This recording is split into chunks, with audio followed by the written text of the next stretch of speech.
विषय हमने पढ़ लिया था और उन्हीं सिद्धांत चक्रवर्ती नेमिचंद्र आचार्य के जो रचना है गोमटसार कर्मकांड, उसी कर्मकांड के आधार से हमारा पाठ चलेगा।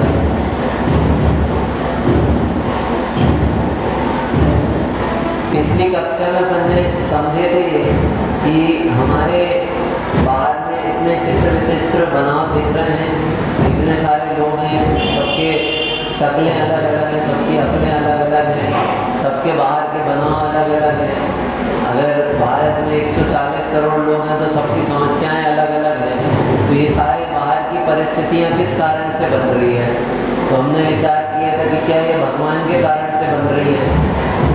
भगवान के कारण से अगर बन रही है तो फिर मैं जो अच्छे भाव कर रहा हूँ, अगर भगवान अच्छा देने वाले और बुरा देने वाले हैं तो मेरे अच्छे और बुरे भावों का क्या फल बचा?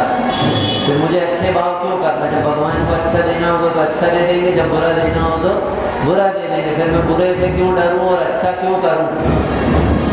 तो इन बातों से और भी हमने कई चर्चा करे थे, उससे हमें ये समझ में आया कि भगवान करता धरता नहीं है, भगवान करने वाले नहीं है। तो किसके कारण हो रहा है ये सारी व्यवस्थाएं? तो इसके पीछे कोई एक कारण होना चाहिए, तो वो कर्म है। जैसे मुझे इन व्यवस्थाओं में कुछ परिवर्तन चाहिए है, तो वो परिवर्तन कैसे होगा? मैं किसके पास जाऊं, किसकी पूजन करूं, किसकी अर्चना करूं कि ये इनमें परिवर्तन हो जाए? कि भगवान के कारण तो नहीं हो रहा है, तो किसके कारण होता है? कि कर्म के कारण। तो कर्म की पूजा अर्चना करूं मैं, भैया कर्म का करूं, उससे कर्म में परिवर्तन हो जाएगा, सब ठीक हो जाएगा कि नहीं? ये कर्म भी हमारे भावों के कारण बन रहे हैं। ये कर्म तो उद्गत है, ये कर्म धूल के जैसे रजकण है। हमारे जो भावों में शुभ और अशुभ परिणाम होते हैं, उनके अनुसार यह पुण्य आश्रव और पाप आश्रव होता है भैया। तो इसका कारण कौन हुआ? ये कर्मों का भी कारण क्या हुआ? हमारे परिणाम। देखो 3 तरह के कर्मों की चर्चा है यहाँ पर, आपको सामने चित्र दिख रहा है। 3 तरह के कर्म। कर्म कितने प्रकार के? 3। अपन ने तो सुने थे कि 148 प्रकार के होते हैं। कर्म कितने होते हैं? हमने सुने थे 148 कर्म की प्रकृतियां, और 8 कर्म भी सामने बने हुए। तो ये 3 कर्म, 8 कर्म और 148 कर्म, ऐसे कितने कर्म हैं? तो उसकी भी चर्चा अपन अभी समझेंगे यहाँ पर। अभी आप देखो यहाँ 3 कर्म की चर्चा है। एक बाहर डिजाइन बना है, उसमें लिखा है 9 कर्म, उसके बाद बना है फिर द्रव्य कर्म, आपको दिख रहा है ना, और अंदर लिखा है भाव कर्म। ठीक है, 9 कर्म, द्रव्य कर्म और भाव कर्म। इसको अपन समझने का प्रयास करते हैं। भाव कर्म क्या होते हैं? देखो पहले तो 9 कर्म। 9 कर्म क्या होते हैं? कि जो हमारे संयोग में जितनी बाहर की व्यवस्थाएं जो हमें दिख रही हैं, वो सारी 9 कर्म हैं। और घर के अगर 4 सदस्य हैं तो वो चारों सदस्यों के अपने अपने 9 कर्म हैं। ठीक है, मेरे कपड़े अलग हैं, मेरे भोजन में जो सामग्री आती है वो मेरी अपनी अलग है। वहाँ जो बच्चा है वो अच्छे से 2-4-10 आम खा ले, लेकिन मेरी थाली में 1 आम का पीस दिया जाता है और दूसरा लेने का प्रयास करें तो मना कर दिया जाता है ना? तो मेरी थाली अलग, कपड़े अलग, गाड़ी, मैं गाड़ी बड़ी उपयोग कर रहा हूँ और मेरा बच्चा है वो साइकिल उपयोग कर रहा है, या वो गाड़ी उपयोग कर रहा है, मुझे गाड़ी चलाते ही नहीं आती 4 व्हीलर। तो सबके अपने अपने ऐसे 9 कर्म है, बाहर की व्यवस्थाएं, द्रव्य कर्म और भाव कर्म। अपन पहले भाव कर्म से समझने का प्रयास करते हैं। भाव कर्म क्या होते हैं? तो इसके शब्द से स्पष्ट है, भाव कर्म। तो भाव किसके भाव? कि जीव के भाव। जीव के कौन से भाव?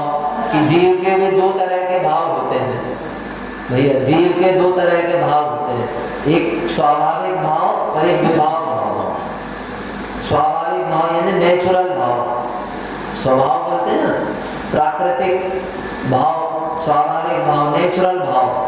तो नेचुरल भाव कौन से होंगे? नेचुरल भाव हमेशा स्वयं से जो होते हैं उसे कहते हैं नेचुरल। ठीक है, जैसे आपसे पूछे कि ये ये दीवार का ऐसे ही कलर है क्या, तो आप क्या बोलोगे कुबा जी, ये दीवार का ऐसे ही कलर है क्या, कि नहीं नहीं ये तो पुतवाए हैं हमने, अगली बार इसको बदलवा देंगे। और आपसे बोलेंगे ग्रेनाइट में आपने हरा कलर पुतवाया हो गया, तो क्या बोलोगे आप कि नेचुरल कलर है, उसका स्वयं से कलर है। तो जो स्वयं से है वो नेचुरल है, प्राकृतिक, स्वाभाविक, और जो स्वयं से नहीं है वो वैभाव, विभाव। तो ऐसे ही आत्मा के दो प्रकार के भाव, एक स्वभाव भाव और एक विभाव भाव। तो स्वभाव भाव कौन से होते हैं, जो आत्मा के स्वयं से होते हैं, जो ज्ञान है, दर्शन है, चेतना है, ये जीव के स्वाभाविक भाव है। और विभाव भाव इन्हें हो रहे हैं यही आत्मा में, लेकिन ये आत्मा का नेचर नहीं है।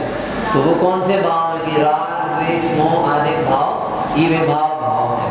ठीक है, तो इन्हीं विभाव भावों को क्या कहा जाता है, इन्हीं विभाव भावों को कहा जाता है भाव कर्म। भाव कर्म क्यों कहा जाता है, क्योंकि इन विभाव भावों से कर्म बनते हैं, स्वभाव भावों से कर्म नहीं बनते हैं। एक आपको एक पॉइंट दे रहा हूँ, आगे भी इसकी शायद चर्चा आए। पंडित टोडामल साहब ने लिए हैं, बिन 8 कर्मों की अपन चर्चा करेंगे ना, तो अपन समझने का प्रयास करेंगे, तो अपन ये सिद्ध करेंगे कि जो मोहनी कर्म है ना, वो मोहनी कर्म के कारण हमें बंद हो रहा है, मोहनी कर्म के कारण बंद हो रहा है। यानी जो ज्ञानावर्णी कर्म के कारण जो हमें ज्ञान जितना अभी प्राप्त मिला है, ठीक है, ज्ञानावर्णी कर्म के 6 उपशम से, ज्ञानावर्णी कर्म के कारण, ज्ञानावर्णी कर्म के 6 उपशम से अभी जितना व्यक्त ज्ञान है, वो व्यक्त ज्ञान बंध का कारण नहीं है। जितना जान रहे देख रहे हैं ना, वो बंध का कारण नहीं है। क्यों नहीं है, कि वो जितना जानना हो रहा है ना, वह आत्मा का स्वाभाविक परिणाम है, मतलब स्वभाव है। वह जानना, वह ज्ञान आत्मा का स्वभाव है। और वो जो जानने रूप जो स्वभाव है, अगर उसी से बंद होगा तो फिर बंद मिटेगा किससे? आपको समझ में आएगा? फिर से कह रहा हूँ, अपन आगे चर्चा करेंगे। जो हमें जितना शिवक्षम प्राप्त है ना, उससे हमें जानने का काम हो रहा है। और वो जानने का काम जो हो रहा है, वो जानना किसका स्वभाव है? कि आत्मा का। वह ज्ञान गुण है जीव का, और जानना उसकी पर्याय है।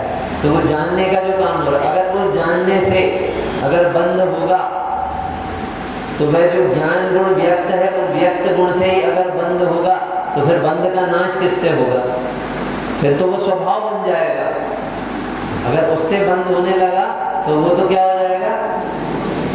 आप समझे? यानी ज्ञान से जानने से भी अगर बंद होने लगा, तो वो जानने से अगर बंद होगा, तो जो बहुत जान रहा है उनको बहुत बंद होगा।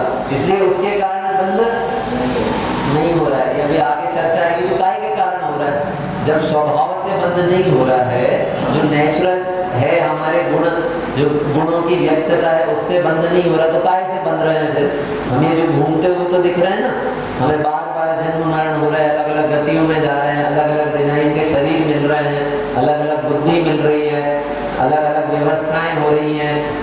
एक सती जो महलों से आई और महलों में ही उनका विवाह हुआ, तो पूरा जीवन जंगलों में निकल गया। तो ये सब जो व्यवस्थाएं बन रही हैं, इनके पीछे कारण क्या है? कि कुछ ना कुछ कारण है, तो कर्म कारण है। ठीक है, अब ये स्वभाव के कारण तो बंद होता नहीं है, तो काहे के कारण हो रहा है ये बंद? ये विभाव के कारण। वो विभाव भावों को ही भाव कर्म कहते हैं। विभाव भाव ही भाव कर्म होते हैं। अब वो विभाव भाव जो भाव कर्म है, मोह राग द्वेष के परिणाम जो आत्मा में उत्पन्न हो रहे हैं, जिन्हें भाव कर्म कह रहे हैं, उनके भी 2 प्रकार आगम में कहे, एक जीवगत और एक पुद्गलगत। ठीक है, जीवगत और पुद्गलगत। इसकी चर्चा में अपन समझेंगे। पहले अपन द्रव्य कर्म देखते हैं। अब द्रव्य कर्म क्या होते हैं? कि ये भाव कर्म के निमित्त से जीव को जो विकारी भाव हुए, मुझे मोह राग द्वेष हुए, तो मोह राग द्वेष होने पर पूरे 3 लोक में जो रजकण के समान कर्म वर्गणाएं भरी हुई हैं, कार्मण वर्गणाएं भरी हुई हैं। ये कार्मण वर्गणाएं मेरे मोह राग द्वेष की चिकनाई के कारण मुझसे आके बंध जाती हैं। तो ये जो कार्बन वर्णाएं हैं जो रजकण जैसी हैं, ये जो पुद्गल रूप है, पुद्गल ही है। रज यानी धूल होता है, जैसे धूल के कण पूरे यहाँ फैले हुए हैं ना, आपको दिख रहे हैं कि नहीं दिख रहे? नहीं दिख रहे, पर है कि नहीं है? कैसे पता चल रहा है कि जो टेबल में आके जम रहे हैं, ये यहाँ पर आके जम रहे हैं, ये जो हाथ में हम रोज नहा धो रहे हैं, तो हम घूम रहे हैं तो मट्टी में तो लौट नहीं रहे, तो भी रोज क्यों नहा रहे हैं? कि ये जो हवा में ही हम चल रहे हैं ना, इसी में ही ये रजकण है, ये रजकण हमसे आके चिपकते हैं। ऐसे आत्मा से ये जो रजकण है, ये भाव कर्म की मलिनता के कारण ये रजकण आके चिपकते हैं। तो ये रजकण क्या है? द्रव्य कर्म। ये रजकण क्या है? द्रव्य कर्म। भाव कर्म हो गए मोह राग द्वेष रूपी विकारी भाव, द्रव्य कर्म हो गए। ये जो रजकण, ये कितने प्रकार के हैं? 8। कौन कौन से? ज्ञानावर्णी, दर्शनावर्णी, मोहनी, अंतराय, वेदनी, आयु, नाम और गोत्र। आयु, नाम, गोत्र और वेदनी। ठीक है, 8 प्रकार के कर्म हैं। अब नो कर्म, नो कर्म किसे कहते हैं? तो देखो, भाव कर्म के कारण द्रव्य कर्म हो रहे थे, यानी वो जो पुद्गल के रजकण चिपक रहे थे ना, वो भाव की मलिनता के कारण चिपक रहे थे। अब उन्हीं जो पुद्गल परमाणु चिपके हैं, उनके उदय में, द्रव्य कर्म के उदय में जो सुख दुख के कारणभूत बाह्य सामग्री प्राप्त होती है, उन्हें नो कर्म कहते हैं। द्रव्य कर्म के उदय, भाव कर्म से द्रव्य कर्म, और द्रव्य कर्म के उदय में जो सुख दुख के कारणभूत बाह्य सामग्री प्राप्त होती है, उसे नो कर्म कहते हैं। ठीक है, गाड़ी प्राप्त हुई, पैसा प्राप्त हुआ है, और समझ लो आप, और बाहर में पड़ोसी कैसा मिलना है, ठीक है, रिश्तेदार हमारे प्रति कैसे रहेंगे, रिश्तेदार कैसे होंगे, सारे कौन है हमारे लिए? सब नौ कर्म है भैया। स्वस्थ शरीर की संरचना, शरीर की स्वस्थ संरचना में तो दूसरी बात आ जाएगी कि शरीर की संरचना नाम कर्म से है, और उसके स्वस्थता अस्वस्थता का साता वेदनी और असाता वेदनी से है। ठीक है, अब ये शरीर के बाहर का डिपार्टमेंट जितना है वो ले लो आप। ये कपड़े हमको कैसे मिलेंगे, है ना, बाहर में कितनी क्या सामग्रियां हमें प्राप्त होंगी, ये सब किसके, ये कौन से कर्म है? नौ कर्म, यानी भाव कर्म, द्रव्य कर्म और नौ कर्म। यानी अब आप उल्टा पकड़ो, ये नौ कर्म है, जितनी व्यवस्थाएं मिली है, ये काहे के कारण मिली है? द्रव्य कर्म के कारण, द्रव्य कर्म के उदय से ये बाह्य सामग्री मिली। यानी हमारे परिवार के लोगों का हमारे प्रति जो व्यवहार है, ठीक है, परिवार के लोग मिले, वो अच्छे मिले कि बुरे मिले, पड़ोसी अच्छे मिले कि बुरे मिले आपको, कि पड़ोसी अच्छे हैं कि बुरे हैं, कि ना पड़ोसी अच्छे हैं ना बुरे। क्यों? क्योंकि वही पड़ोसी हमारे, उसके बगल वाले पड़ोसी के लिए बहुत अच्छा है, और हमारे लिए हमें खराब लगता है। तो ये पड़ोसी तो नो कर्म है। पड़ोसी कैसा है? नो कर्म है। ये जो मुझे सामग्री मिली है क्या है? सब नो कर्म है। ये काय के कारण मिली है? कि द्रव्य कर्म के कारण, द्रव्य कर्म के उदय से। अब द्रव्य कर्म की तरफ देखें कि द्रव्य कर्म की गलती होगी, मुझे ये सारी जो खराब व्यवस्थाएं मिली हैं, इसमें गलती किसकी होगी भैया? द्रव्य कर्म के कारण मिली ना, तो गलती किसकी है? द्रव्य कर्म की है। तो द्रव्य कर्म के पास जाए तो द्रव्य कर्म तो बोलेंगे हम तो धूल के कण हैं, हम अपने आप आके नहीं चिपकते हैं। जब जीव के परिणामों में मोह राग द्वेष की मलिनता होती है तो हम आके चिपकते हैं। तो फिर किसकी गलती हुई?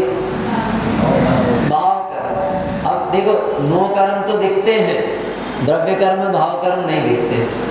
तो नौ कर्म जो हमारी आंखों से दिखते हैं, तो हम इन नौ कर्म में ही अच्छा और बुरा छांटते हैं, इनमें ही गलतियां और इसी में सुधार देखते हैं, हम इनमें ही बदलने का देखते हैं। जबकि इनमें बदलने का कोई सिस्टम है ही नहीं, क्योंकि इसकी जो प्रोसेस है वो पूरी एक लंबी प्रोसेस है जिसमें हम बदलना चाह रहे हैं ना, इसमें बदलने का कोई तरीका नहीं है। जैसे आप देखो, एक बच्चा उसके हाथ में रिजल्ट आया और वो रिजल्ट में उसको 100 में से 30 नंबर मिले। अब वो बैठ के रो रहा है और वो अपने पिताजी से कह रहा है कि किसी तरह इस रिजल्ट को बदलवा दो।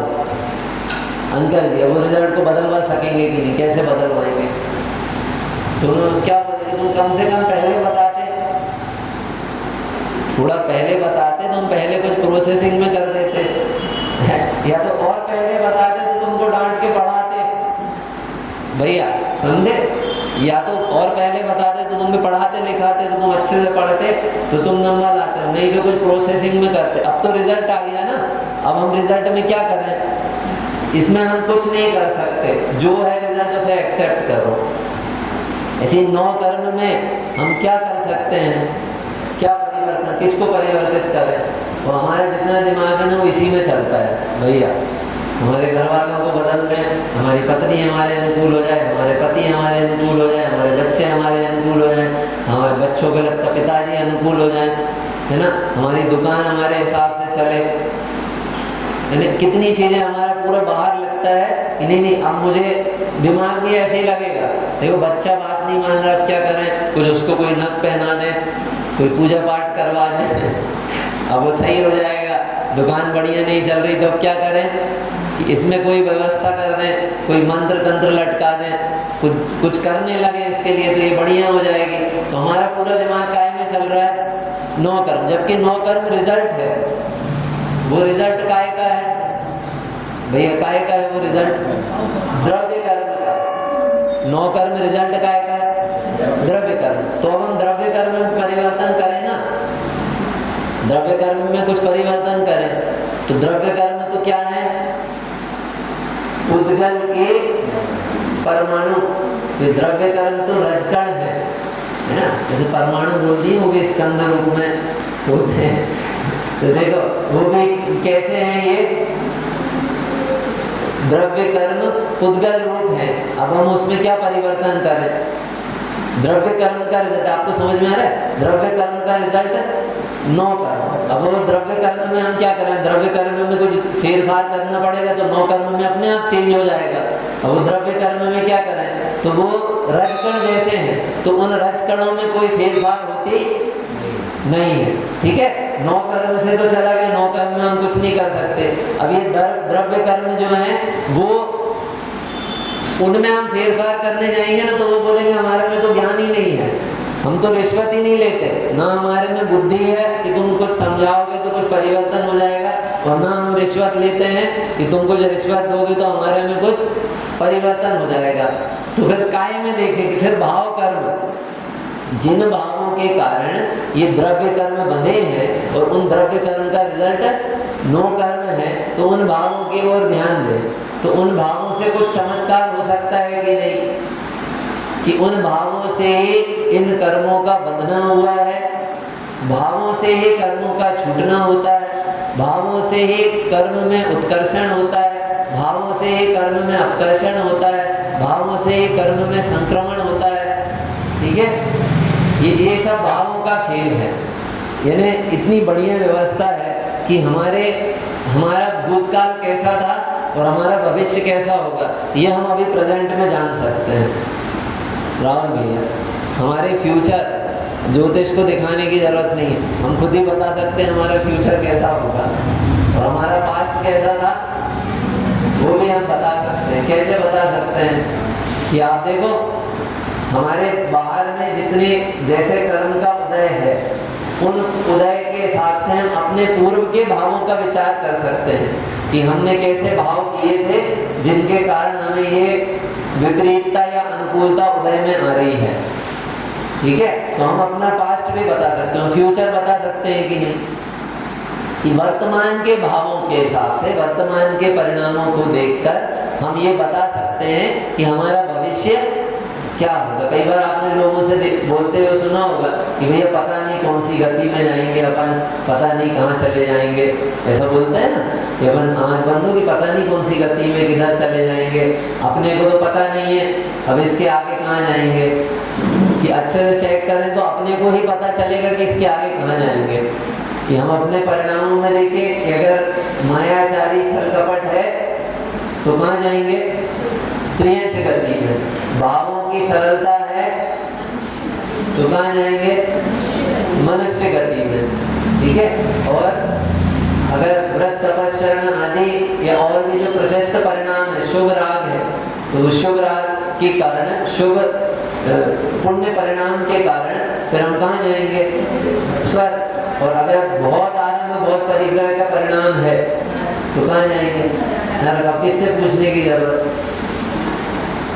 इन भावों से हम अपने भूतकाल का और अपने ही भविष्य काल का पता लगा सकते हैं। अब इन भावों से ही भूतकाल में भी परिवर्तन होता है, भविष्य में भी परिवर्तन होता है, वर्तमान में भी परिवर्तन होता है। भावों से ही भूत में भी परिवर्तन होता है, वर्तमान में भी होता है और भविष्य में भी होता है, भावों से। ठीक है, कैसे होता है कि देखो, पहले भूतकाल में जैसे किसी ने दान दिया, मैंने 10 साल पहले दान दिया था, और वो 10 साल पहले दान मैंने कितना दिया था कि 10 लाख रुपए का दान दिया। अब वो 10 लाख रुपए का दान दिया, बहुत अच्छे भावों से दिया कि बहुत बढ़िया, खूब अनुमोदना, खूब दान दिया। अब वो दान दिए तो उस समय मुझे क्या बंधा? अच्छे भाव से दिया तो क्या बंधा? पुण्य। बिना मान के दिया, भावनाओं से दिया और देते हुए प्रसन्न हुआ तो क्या बंधा? पुण्य। ठीक है। अब 10 साल बाद मुझे आर्थिक परेशानी आ गई, अब उस समय तो पुण्य बंध गया था। ठीक है, आप ऐसा समझ लो कि 10 किलो पुण्य बंधा था, ऐसे किलो में तो बनता नहीं है, ऐसा समझ लो कि 10 किलो पुण्य बंधा था। अब आज मुझे आर्थिक परेशानी आ गई, अब मैं सोच रहा हूँ कि देखो, अगर उस समय मैंने 10 लाख नहीं दिया होता, आज मेरे पास पैसा होता तो कम से कम आज काम आता। अब जो ये वर्तमान के परिणाम है, उनसे वो जो मुझे 10 किलो पुण्य बना था, वो धीरे धीरे कम हो गया 5 किलो। अब मैं और सोच रहा हूँ कि नहीं यार, कितना बेकार हुआ है कि मैं ऐसा मैंने और 10 लाख रुपए के उस समय एफडी कर दिया होता, 10 लाख रुपए का सोना ले लिया होता, कितना सस्ता था उस समय। और घटते घटते जीरो भी हो जाएगा और माइनस में भी चले जाएंगे, यानी वो सारा पुण्य परिवर्तित होके क्या हो जाएगा? पाप। और ऐसे ही रिवर्स में कर लो आप, तो पाप के परिणाम है उनमें भी घटना और उनमें भी बदलना अपने वर्तमान के परिणामों से हो सकता है। यानी हमें लग रहा है कितना हमने, मतलब अभी तक हमें जिनवाणी नहीं मिली थी, हमने कितने पाप के परिणाम किए, कैसे कैसे हमने क्या क्या नहीं किया, भक्षण किया, रात्रि भोजन किया, शील विरुद्ध आचरण किया, हमने हिंसा करी, झूठ बोला, ये कैसे कैसे परिणाम किए, और हमें खेद हो रहा है वर्तमान में। तो उन पूर्व के बांधे हुए पापों में भी अपकर्षण और संक्रमण, यानी पाप भी पुण्य रूप में परिवर्तित होता है। ठीक है, लेकिन एक चीज और ध्यान रखना कि वो खेद ओरिजिनल होना चाहिए यानी डुप्लीकेट नहीं कि चलो आज बैठ के अपने पापों का अपकर्षण करे, संक्रमण करे। अंदर में उन पापों के प्रति ज्ञानी आएंगे और वो पाप छूटते हैं। ज्ञानी आए और छूटे नहीं तो हमें कोई दुख नहीं है, आप समझे, हमें कोई दुख नहीं है। यानी हमने पहले पूर्व में रात्रि भोजन किया, भक्षण किया, हिंसा करी, झूठ बोला, शील विरुद्ध आचरण किया, परिग्रह में ममत्व किया अति, और आज भी हम वही कर रहे हैं, रात्रि भोजन कर रहे हैं, भक्षण कर रहे हैं, शील विरुद्ध आचरण कर रहे हैं, हमारे जीवन का ठिकाना नहीं, और फिर भी हम कह रहे हैं भगवान के सामने कि चलो आज थोड़े पापों की परिवर्तन किया जाए। तो ये परिवर्तन नहीं है, ये क्या है? छल। ये पूरे प्रकरण अपन जब समझेंगे ना, हमको समझ में आएगा कि कर्मों का कितना कैसा गणित है, और हमारे पूर्व के और वर्तमान के भी। देखो, पूर्व में परिवर्तन हुआ कर्मों में, वर्तमान में भी कैसे कि वर्तमान में है पाप का उदय। ठीक है, और परिणाम कैसे चल रहे हैं हमारे कि भगवान की भक्ति में लगे हुए, जिनवाणी के स्वाध्याय में लगे हुए, हम किसी को दोष नहीं दे रहे हैं, वर्तमान में भी हम समता के परिणाम रख रहे हैं, अपने ही कर्म का उदय जान रहे हैं। तो ये जो वर्तमान के हमारे प्रशस्त परिणाम है ना, इनसे जो पूर्व का जो कर्म बने थे वो भी कैसे होते जाएंगे कि उनमें भी घटना होता जाएगा, भैया। और इनमें बहुत अंतर है, आप दोनों चीजें अच्छे से समझना। उदय में और बंध में, उदय में और बंध में अंतर है। ऐसा नहीं है कि पाप का उदय आया है तो अभी वर्तमान में पाप का बंध होगा ही होगा, या पुण्य का उदय आया है तो पुण्य का बंध होगा, ऐसा नहीं है। ठीक है। अब जैसे मैं करेली से जब आया था, आपको ध्यान में बताया था कि रानी दीदी है वहाँ पर करेली में, और वो रानी दीदी अपंग है, यानी उनको पोलियो वगैरह हुआ है, तो दिन ब दिन उनकी हालत और ख़राब होती जा रही है। और वो अपनी 3 व्हीलर से, उनको एक जन घर का उठा के रखता था, वो अपनी 3 व्हीलर से रोज स्वाध्याय सुनने जाती थी। बाहर से, मंदिर के बाहर से खड़े होकर वो पूजन सुनती थी, और उन्हें अष्टपावड़ जी याद, उन्हें रत्नगंज शावकाचार्य जी याद, उन्हें नियम सार जी की गाथाएं याद, मूल प्राकृत की, उन्हें समय सार जी की गाथाएं याद, उन्हें भक्तांबर जी याद, उन्हें कल्याण मंदिर स्तोत्र याद। मतलब जब मैं समझाने गया था, सबने बोले एक बार आप भी जाओ संबोधन करो, तो मैं वहाँ पे जाके गया, उनको समझाने गया। तो मैंने मुश्किल से शुरू में 2 मिनट बोला उनका, उसके बाद 10 मिनट उनको सुना, 15 मिनट, क्योंकि मुझे समझ में ये आ गया था 2 मिनट में ही कि मुझे समझाना नहीं है, इनको सिखाना नहीं, इनसे सीखना है कि इतनी विपरीत परिस्थिति में भी ये जिनवाणी के सिद्धांतों का कितना बल होता है। अपन उनको कह रहे हैं कि दीदी ये तो आप शरीर, आपके शरीर में रोग है, और वो कह रहे हैं कि आत्मा तो निरोगी है। मतलब हम उनको वहाँ से दिखा रहे हैं, वो शुरुआत ही यहाँ से कर रही है कि उनकी दृष्टि कहाँ है।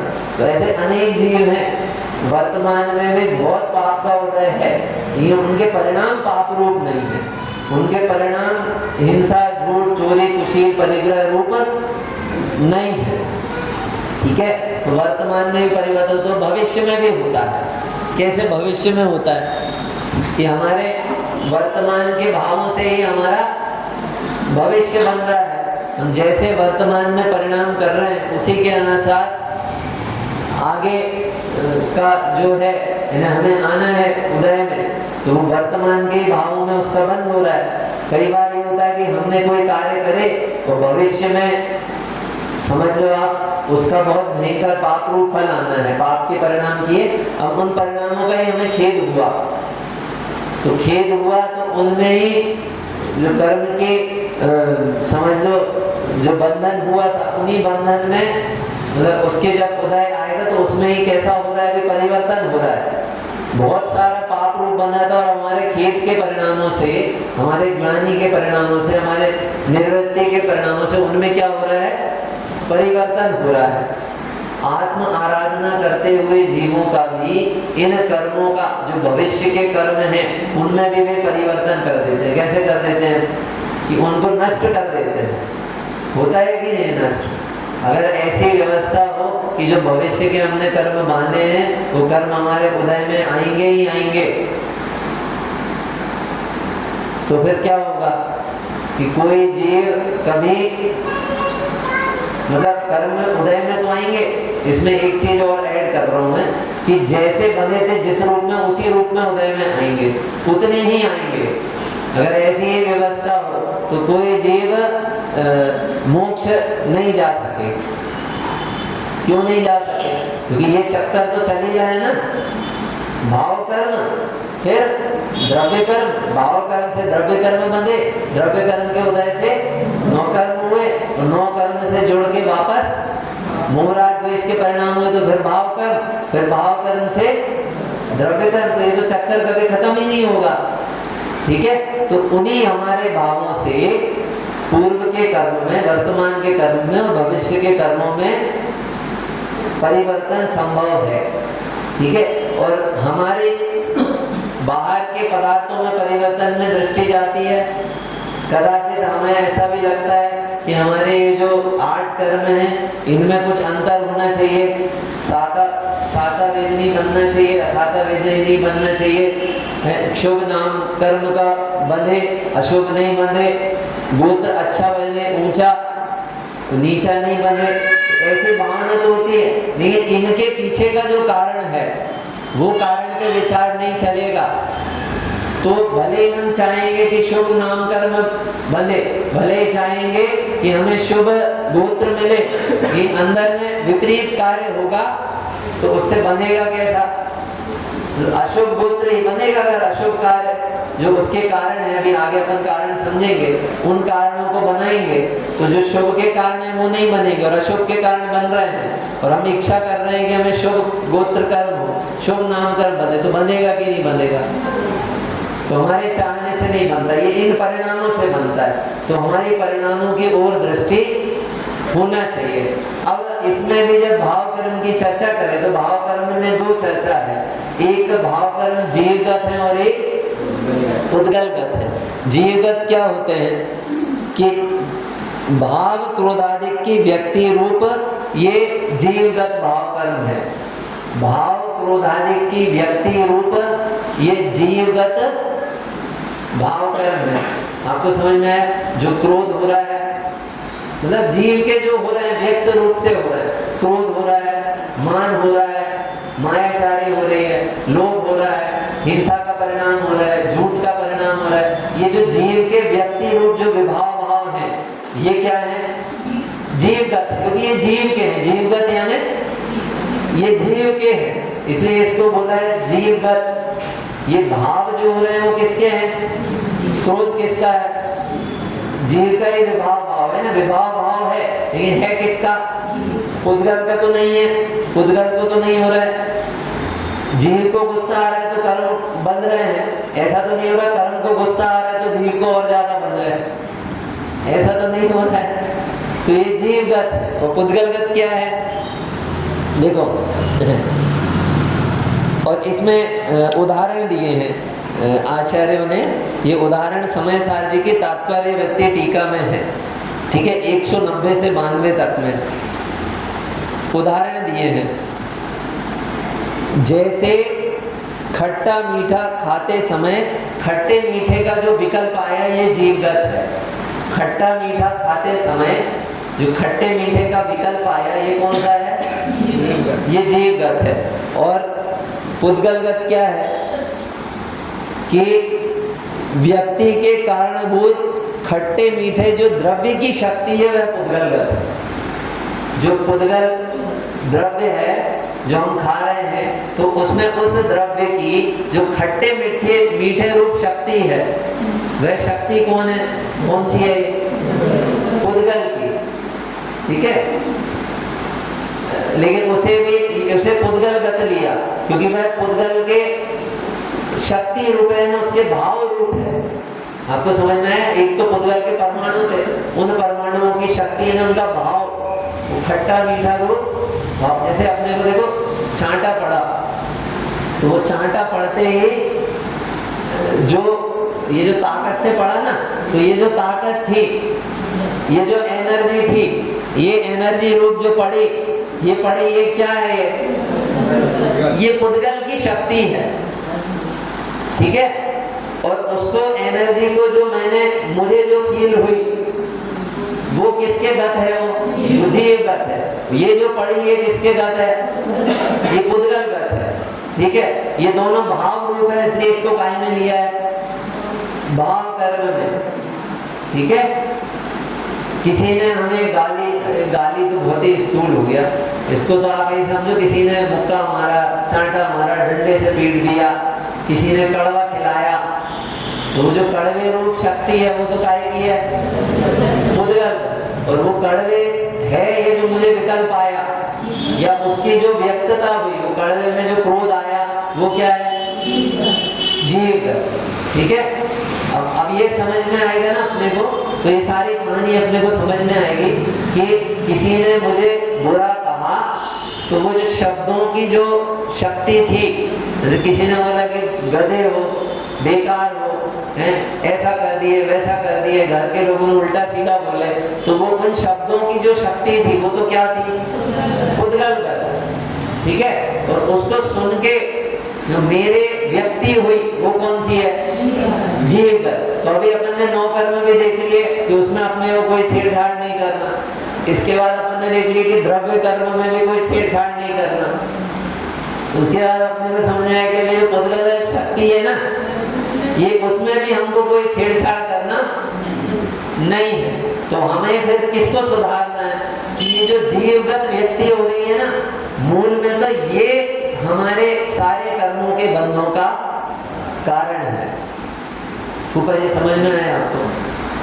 ठीक है, आप कक्षा में शुरू से रहेंगे तो आपको और मजा आएगा, क्योंकि ये प्रकरण ऐसा है कि इसमें भावनात्मक के साथ में तथ्यात्मक भी है। ठीक है, तो अभी अपन ने पहले जो 9 कर्म में चर्चा कर चुके थे, वो जिसकी छूट गई हो तो अभी इसमें डलेगी मोबाइल में, तो आप सुन लेना। ठीक है, चलो भाव कर्म की चर्चा हो गई। ठीक है, द्रव्य कर्म, भाव कर्म और नो कर्म। भाव कर्म से द्रव्य कर्म, द्रव्य कर्म से नो कर्म। एक बार फिर से बता रहा हूं, मोह राग द्वेष रूप के जो परिणाम है, आप वहां देखते जाना।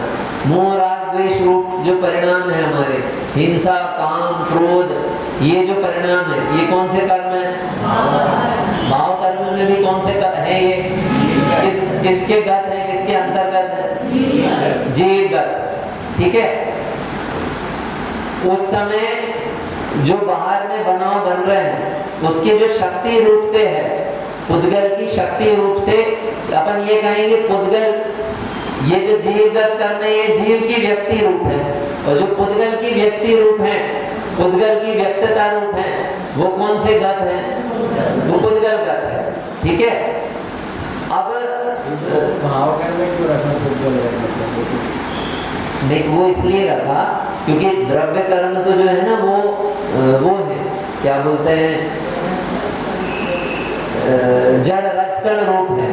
ठीक है, अब वो जब उनका उदय आएगा तो उनके उदय में जो उनका भाव रूप से व्यक्तता होगी, उन भाव रूप व्यक्तता को भिन्न नहीं जानने से जीव उससे जुड़ जाता है। ठीक है, भाव कर्म में क्यों लिया? क्योंकि ये उसका है तो पुद्गल का भाव भैया, है तो किसका भाव? पुद्गल का भाव। लेकिन जानने में किसके आ रहा है? जीव के। इसलिए इसको 2 डिवाइडेशन किया और भाव कर्म के अंतर्गत लिया, ताकि हम डिवाइड कर सकें। डिवाइड किसको करना है? हमें करना है ना। अब जो खट्टे मीठे रूप वो पुद्गल की शक्ति है, तो पुद्गल तो जान नहीं रहा है, जान कौन रहा है? जीव।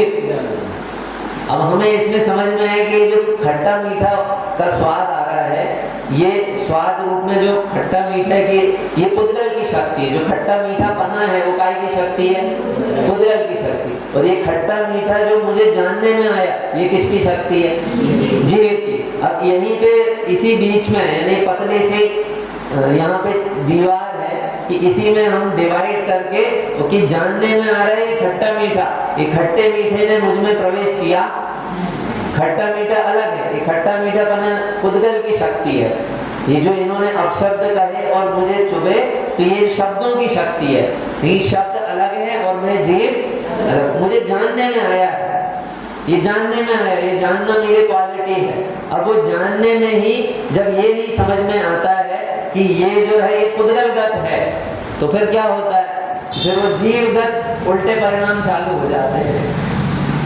ठीक है, इसलिए इसे, क्योंकि ये भाव है भैया, इसलिए 2 डिवाइडेशन की कि ये भाव तो है, ये ऐसा नहीं समझना कि ये दोनों भाव जीव के हैं। एक दोनों व्यक्त है, एक पुद्गल का व्यक्त है, एक जीव का व्यक्त है।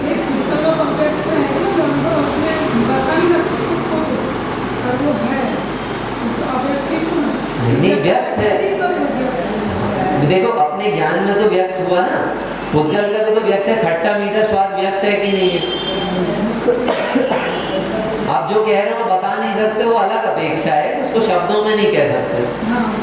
हाँ, शब्दों में नहीं कह सकते, लेकिन वो खट्टा मीठा पना जो पुद्गल का है, तो जो हमने मुंह में रखा और हमें वो खट्टा मीठा पना स्वाद ज्ञान बना, तो ज्ञान में बना, तो बना किसके कारण?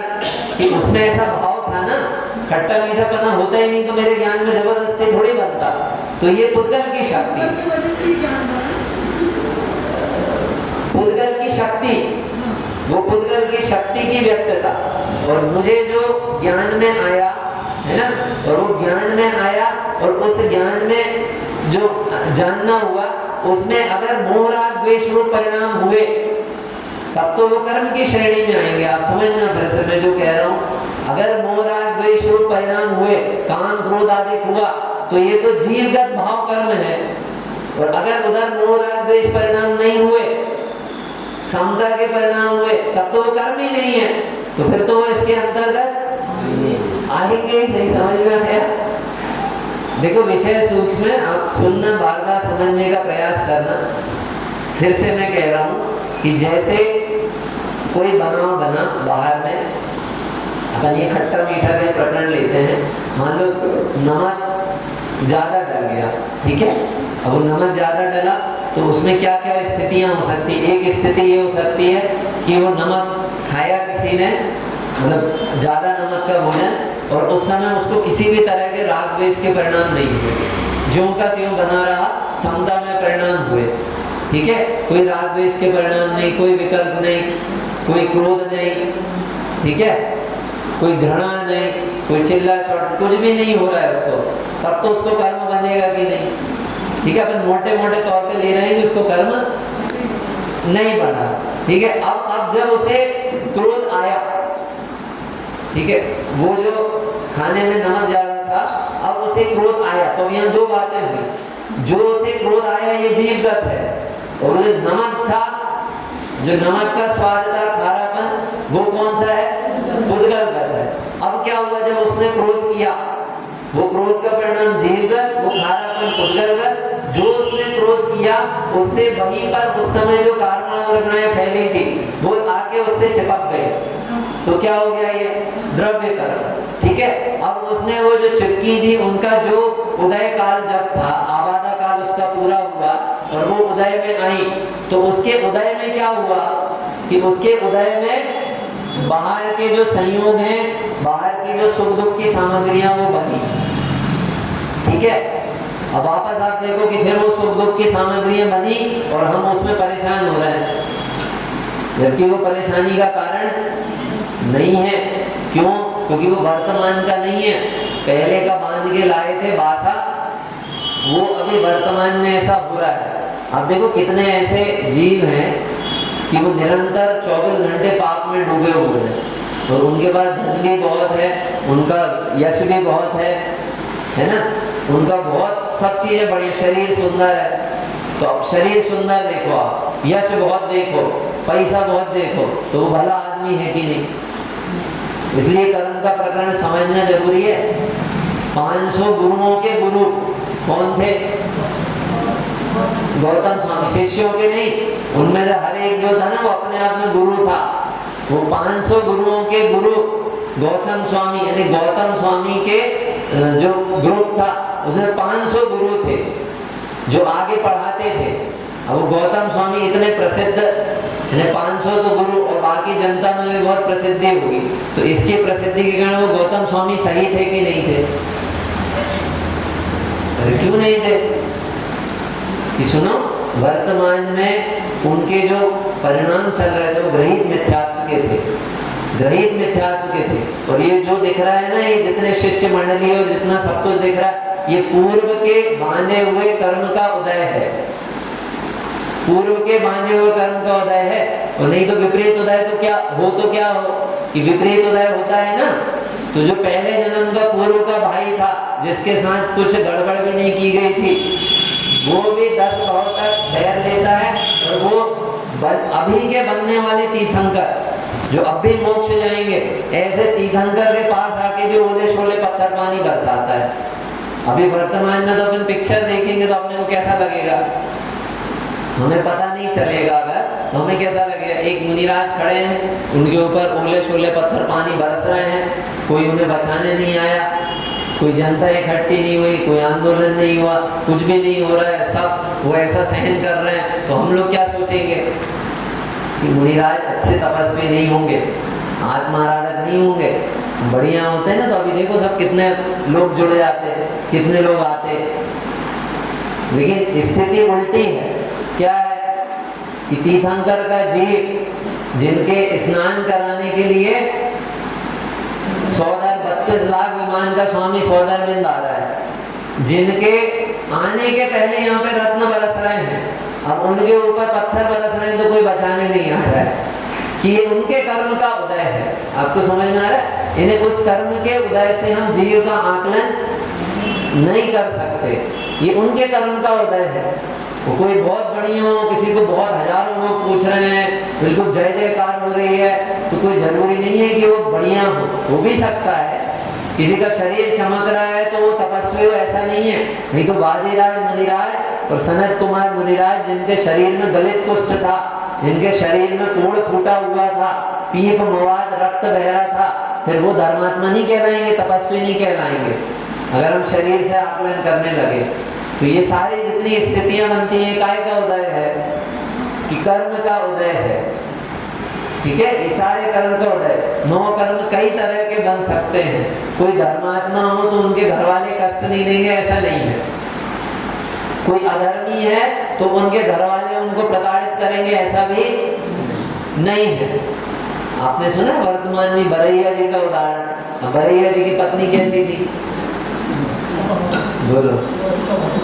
अपन कहेंगे तो बहुत क्रूर थी, अपन कहेंगे तो कि बहुत ही तेज थी, बहुत ही मतलब गड़बड़ थे, गलत थे, कितना वो करती थी, पति की उपेक्षा करती थी, ऐसा वैसा। और गोपाल दास जी बरैया से पूछे तो वो कहेंगे कि वैराग्य दायिनी है। आप समझे? वो जो जितने भी बना बन रहे उन्हें समझ में आ रहा है कि पूर्व के बांधे हुए जो कर्म थे, उन कर्म के उदय में ये 9 कर्म बन रहे हैं। मेरा बच्चा कैसा होगा, उसका मेरे प्रति कैसा व्यवहार होगा, ये सारी चीजें, मेरे घर के नौकर का मेरे प्रति कैसा व्यवहार होगा, मेरे बच्चे के जो समझ लो स्कूल वाले हैं उनका कैसा व्यवहार बच्चे के प्रति होगा, ये उसका अपना 9 कर्म है। मेरे प्रति कैसा होगा, ये सारे 9 कर्म बाहर के बने हुए हैं। ठीक है, तो इनसे, इन सब बातों से हमें आज की कक्षा का कंक्लूजन ये है कि हमें अपने परिणामों पर ध्यान देना है, परिणामों का ख्याल करना है। इन परिणामों से ही कर्म बंद हो रहे हैं, इन परिणामों से ही कर्मों में परिवर्तन होता है। कोई बाहर से चमत्कार करने वाला नहीं है। हम भगवान के निकट गए हैं तो भगवान को चमत्कार कर देंगे, ऐसा नहीं है। भगवान के निकट चमत्कार ऐसे होता है कि भगवान की भक्ति में जुड़ा हुआ उपयोग में जो पूर्व के बने हुए जो पाप कर्म थे उनका स्थिति अनुवाद घटता है, ऐसे उनमें परिवर्तन होता है। ठीक है, भगवान कुछ नहीं करते हैं। उस समय भी करता तो कौन है भैया? स्वयं के भाव से होता है, भगवान नहीं करते हैं। अगर भगवान करता धरता हो, भगवान सबको सुगति पहुंचाने के कारण हो, तो उनके पास जितने आ रहे हैं तो उसमें से कुछ सुगति चलेगा, कुछ दुर्गति चलेगा। क्यों चलेगा? आप बताओ क्यों चलेगा? ऐसा तो लोक में नहीं होता। 4000 मुनिराजों, 4000 जीवों ने, राजाओं ने,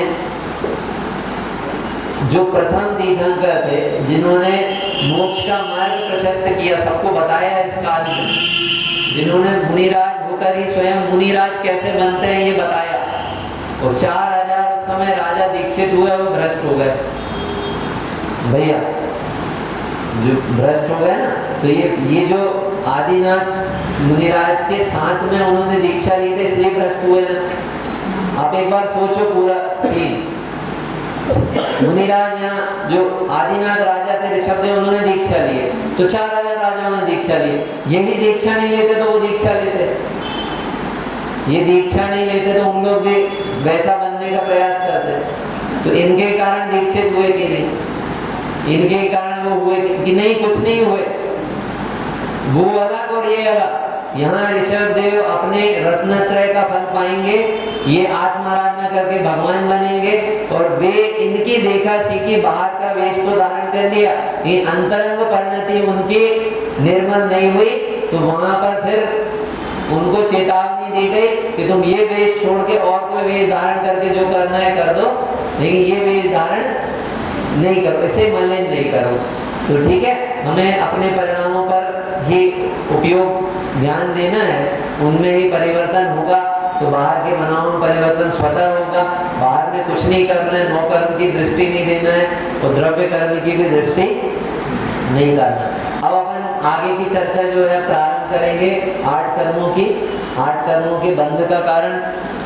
आठ कर्म के उदय में क्या क्या बनाव बनते हैं, उनका कारण एक एक करके चर्चा करेंगे। कितनी उसकी उत्कृष्ट स्थिति है, कितनी उनकी जघन्य स्थिति है, वो उसकी भी चर्चा करेंगे। इसकी सारी चर्चा अगली कक्षा में होगी।